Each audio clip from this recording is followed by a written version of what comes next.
All new at 6 o'clock as a gunman pinned down officers with rapid gunfire, fatally injuring several of them back in April. Police displayed heroism, risking their own lives to try and save fellow officers. Hundreds of them rushed to help in whatever way they could. But not all of the Charlotte-Mecklenburg Police Department's on-duty officers responded on one of the city's darkest days. And that's left some officers asking why.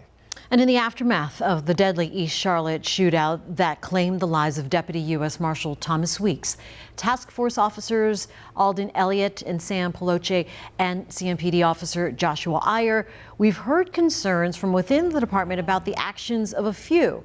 Despite WCNC Charlotte's repeated questions, a CMPD spokesperson has refused to explain in any detail what department records confirm why a dozen officers logged off the radio in the moments before and during the April 29th shooting. Nate Morabito has spent nearly 2 months trying to get answers on behalf of those who showed great courage. Hey, Nate.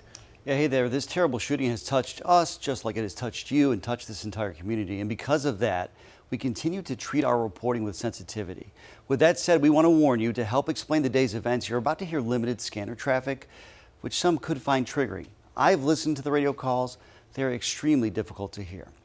Of course, we've covered this dark day extensively and continue to ask necessary questions about what happened that afternoon. This particular story, though, was not something we set out searching for from the start.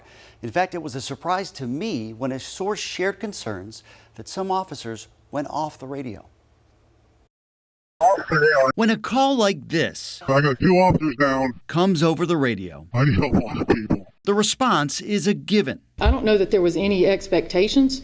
What I can tell you is when something like that happens, we're all going. That's what CMPD Deputy Chief Tanya Arrington told us in the weeks after the most harrowing day in the department's history. Whether it was a white shirt, officers in plainclothes, officers in patrol, officers in specialized units, we were all going. And overwhelmingly what we witnessed as police rushed to the scene, cleared traffic for the many ambulances, and provided support at the hospital. But CMPD records show a dozen officers logged off the radio. One shortly before the first officer down call. The rest as gunfire continued over the next 30 minutes. It's unclear if any of them heard the scanner traffic. We don't know why they logged off. Immediately, I give the benefit of the doubt to everybody. M. Quentin Williams is a former FBI agent and federal prosecutor who now runs a nonprofit that builds trust between law enforcement and the community. That would be my question. What is the reason for the log off? Williams knows responsiveness in this kind of situation is non-negotiable, as police are held to the highest standard. I'd like to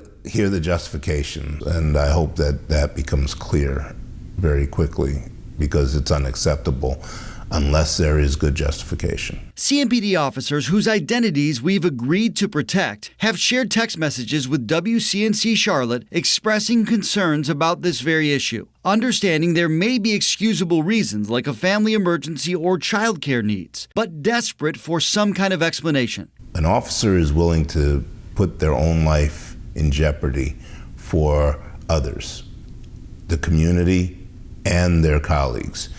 If an officer feels that their colleagues aren't willing to do just the same, that's a severe breakdown of the team. I'll bet there's a reasonable explanation for most of those officers not responding or not reporting in on the radio. Former FBI Assistant Director Chris Zwecker says when there's a major crime like this one, not every officer needs to respond to the scene, and those who do must do so in an orderly fashion. He too gives the officers the benefit of the doubt, but has called for more overall openness from CMPD administration in the wake of the shootout. I think a little bit more transparency might be good for the city.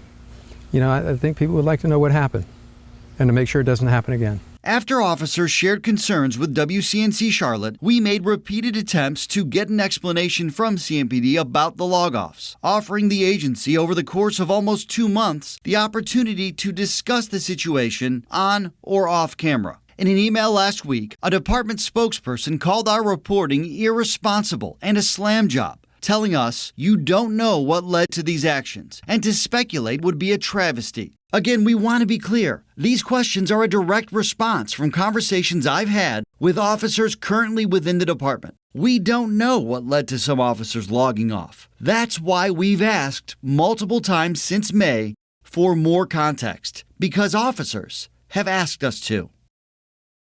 Now, the same CMPD spokesperson also told us over email last week to state that our organization has been less than transparent is a gross misstatement and candidly offensive.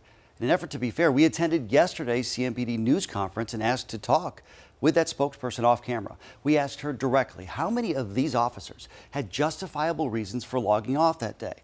Her response, quote, "I can't tell you that," citing state personnel law in the department's interpretation of that law. She later added in an email yesterday afternoon, CMPD is not going to speculate as to why any individual logs off of his or her shift. Could be hundreds of different factors at play.